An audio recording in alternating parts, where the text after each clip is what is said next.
Hello there, I'm Nu-Trix, and today we're looking into the latest Softsynth from Cherry Audio.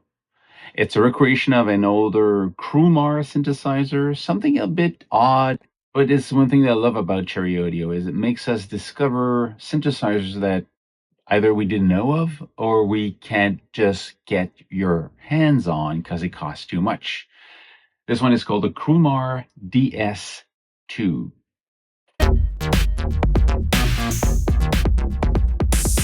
So we have the Crumar window here. We see that if you compare it to the original picture, it looks a lot the same. Some differences, of course, there's more control here. There's arpeggiator. Basically, the whole section here, the arpeggiator, did not exist on the original. These existed, but we didn't have the assign option. There were fixed to destinations here. And you had a lot less control here about the way the voices are being controlled and the fact that if you're going to multi, now you've got control over the different circuit that generates the sounds. So this is a lot more complex. On top of course, this effects section where you have 3 chains of effects, one for the synth, one for the poly, one for the global. Now let's go back to what's the notion of synth and poly. Let's go back to synthesizer here, the keyboard. So what you have is the whole section. Look at, you have all these red boxes, basically. This is the synthesizer. And when you go here and you switch, let's say synth, you see that everything that turns active right now is the red section. And it's the synthesizer, the classic stuff you expect. 2 oscillators, 3 LFOs, which is cool, 3. A filter with its own envelope, DADSR for the VCA, and a noise generator. So nothing out of the usual for the synthesizer here. And if you go poly, well, the poly is this source here. See, these are turned off. They're not working anymore if you're in poly only. And the poly is another source of sound here that is playing at the same time. And then you can combine it so they're layered or split, depending on how you want to do it. And it still goes through the same filters and VCA, and you have still the LFOs who can affect these destination, and it could affect also the poly. So it's basically 2 synthesizers into the same box. One very simple because you really just have this to control it and a bit of the rest. Whereas the other one, the synth, is what you expect out of a synthesizer here. Now, when you combine them into poly mode, where you have the 2 at the same time, either poly or multi, poly, even in unison and mono, you always have this thing here, which is, and you're in poly, if you see the 2 at the same time, you can have different ways to split or layer them. Now you're in layer. So you see there's the top one here, synth, and the other one, poly.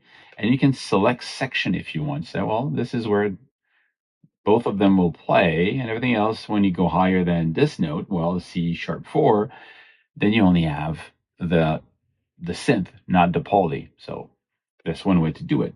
Or you can put it in split. So now in split mode, this way, the green, which is the poly is on the bass and the top end is the synth, or the other way around. Click here, and then you switch. The poly is in the high notes and the synth. And if you want to change the note, you just move this around. It's just very easy to manage this. So this is what you expect. This is how it works for the synthesizer. And let's keep it in synth poly. Actually, let's go back to synth only. So we hear what the synth only does, and you'll understand more clearly how the synthesizer can generate sounds. I'm going to go with new patch, put it to synth mode only. So what we have oscillator 1 and 2 playing at the same time. If you bring the volume down, only have one of them, and you have basically the pitch, the octave basically, and you have different shapes. You have a real square, a sawtooth, a triangular waveform, and a pulse wave. Now the pulse wave can be in manual mode where you change the pulse width modulation. And listen to it. It is not your traditional pulse width where you're gliding between shapes and sound, it kind of jumps to values. So it's kind of a, it goes from, sorry, here.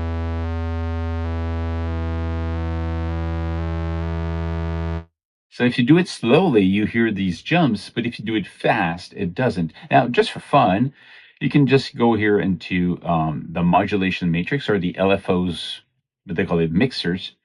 And you can assign this to, let's say, LFO1, and we want to assign it to the pulse width modulation. Go here, LFO number 1. So these are the LFOs you can select: 1, 2, the combination of the two, 1 and 2, or the 3, the third one. And just say here how much you want the modulation to do this job.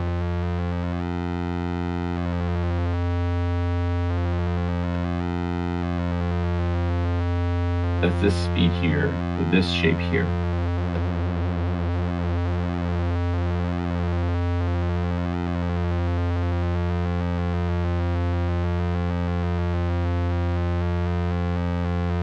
It's actually a kind of a rhythm if you want, or if you want it faster. And you can also disconnect this and just here say, I want to have the first one.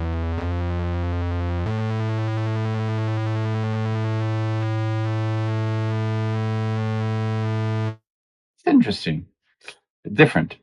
So you have this for the first one. Second one, you also have, pitch control for the octave, and you have different shapes. You don't have the same pulse width. You have a sine wave, so you can have just like this playing with the other sound and make it lower. So you have like an octave lower sub playing if you want. Another thing that is interesting is the second one can be synced to the first one. So if you change the pitch, say bring that volume down. So we don't hear. So to really hear that movement, what we'll do is we'll assign VCF envelope. So I'm going to bring attack, decay, and sustain lower. I'm going to bring that up. So you hear that pitch going up and then gliding down. The classic sound of the sync sound. So because this one is in sync mode now, and if you change the pitch, you have that result. Bring back the original sound, have more bass. Pretty cool. So that's, again, what I call classic stuff, but this is how this one works. Bring that down, close that down, bring this one to 0. So you have the ADSR with a delay. So before the attack starts, you can have it wait before this happens. So if we go back to the pitch for the sync,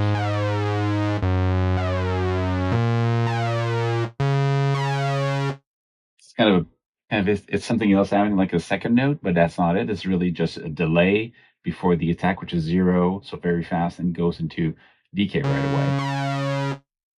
And you can just use the cutoff and take the ADSR down.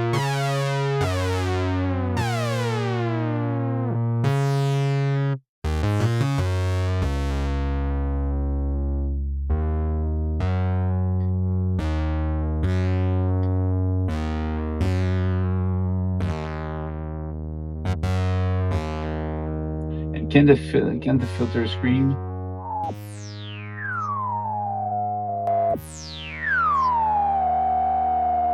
It screams better when it's in the second order, so a 12 dB per octave instead of a 24. It doesn't ring the same way. Like that. It's more aggressive, being wider with the 12 dB per octave. You got polarity, you can inverse that shape basically, and you have repeat, so you can have that envelope repeat itself. Same logic for the VCA, you got ADSR with delay at the beginning and respond to velocity, also repeat. That's what you have here. Now, if you look at the LFOs, you have mostly the same logic: rate, delay, shape, reverse the wave, one shot, retrig. Now, if you put it in retrig in one shot, basically you're going to have an envelope because they're going to do the shape once and they're going to retrix. So every time you press on the key, it's going to start from the same place. So it's going to have that movement. Let's say you say, I want to have this. Well, that movement's going to be happening once, and because it's in one shot, and it's always going to start from beginning here. And if you want the movement to be the inverse, you can switch that, and you see the graphic changes. So now it's going to be the other way moving. So it really becomes another envelope if that's what you want, because it's just going to do the movement once instead of modulating in a cyclic way like an LFO usually does. So it means that if you turn all of these on, it's like having 5 envelopes, which is really interesting in this case. So very flexible the way this works. Very fun for that. And then if you turn on the poly, well, the poly is a little bit different. There's a lot less control. There's only one source. This. You can boost the bass, cut the bass, boost the highs, cut the highs. It's kind of a high pass. So it's kind of just treble and bass control. And do you want to have some VCA release, so amplitude release on this one. And the pitch, if you go up and down, it doesn't go an octave. It's just like 5 semitones. So really just to create a chord or a beating if you want. And you have here the octave, so 3 octave available.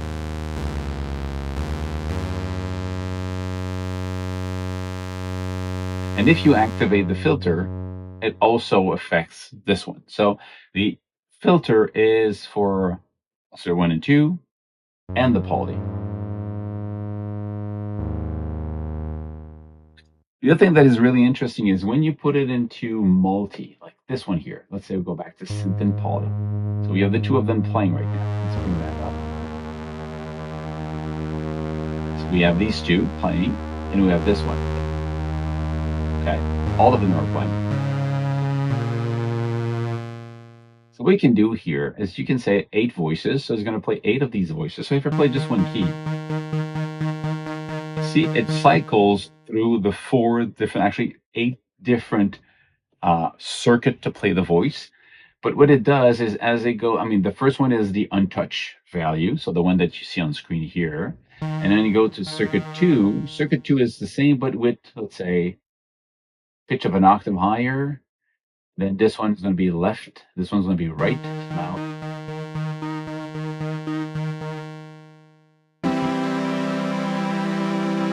as you play a chord, now you have all of them playing at the same time. Same logic if you switch to unison. Actually, you can play these. If you stay in multi, you can say unison here.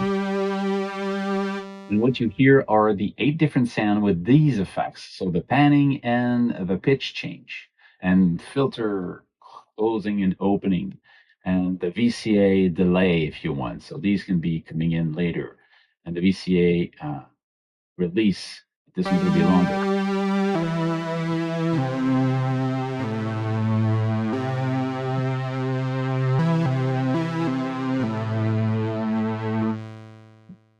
Or you can put it in single. So it's going to go a single loop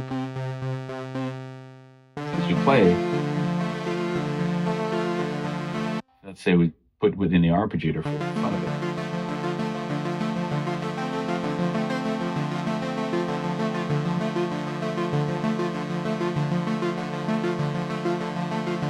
That's it. Now, the arpeggiator on top of that is very, efficient. You want it to only affect the synth or the poly or both of them, and you want it to arp normally through the order in which they were played, randomly or leap. So it will actually going to jump one of them, which is interesting. And of course, you can select the octave. So if you have these here, speed, it can be sync the tempo.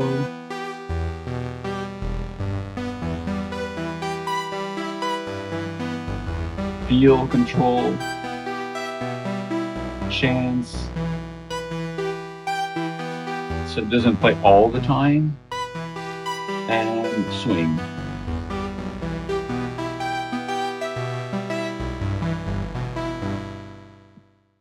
That, in a nutshell, is the synthesis of the Crumar DS2. Now let's just listen to some of the sounds.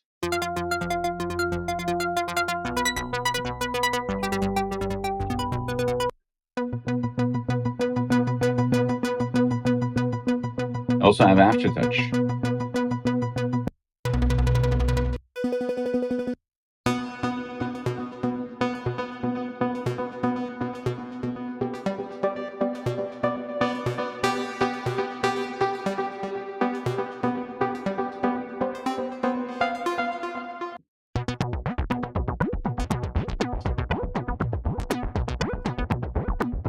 This one uses a lot of this to create these changes.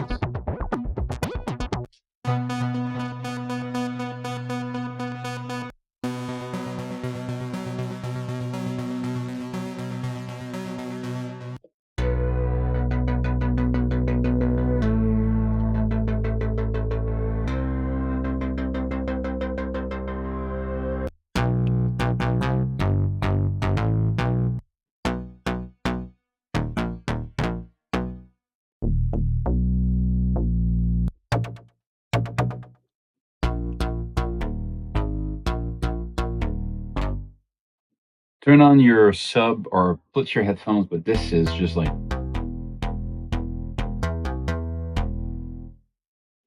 a lot of bass in this sound.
That's it. That's a quick preview of the sounds of the Crumar DS2.